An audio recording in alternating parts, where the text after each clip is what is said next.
بجهود فردية شباب ميسانيون يصنعون 3 سيارات على الطراز الكلاسيكي فيما طالبوا الحكومة بدعمهم.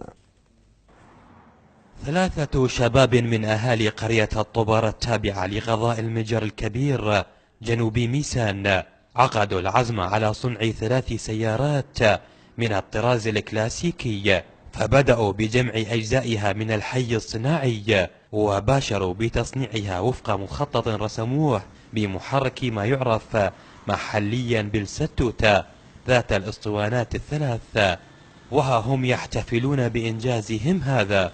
3 نزلنا صور من الانترنت، كل من اختار على صورة.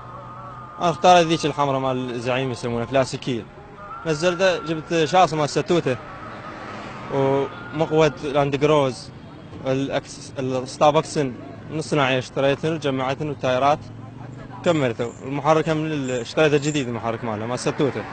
الكهربائيات هم ستوتة وعلى الريمون خليتها تشتغل. جبت محرك مال ستوتة وشاصة ستوتة وحديد اشتريت من تفصيل من وسويت.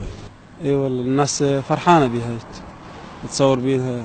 الأهالي هنا طالبوا الجهات الرسمية باحتضان هذه الطاقات الشبابية وتوفير الدعم لهم. دعم وخاصة دعم الدولة اللي هيك تراث حلو وجميل، هذا التراث جميل بذكريات جميلة كلش. المفروض من الحكومة العراقية تدعمهم، تصرف لهم أرقام أو تفتح لهم معمل لتصنيع السيارات اليدويه.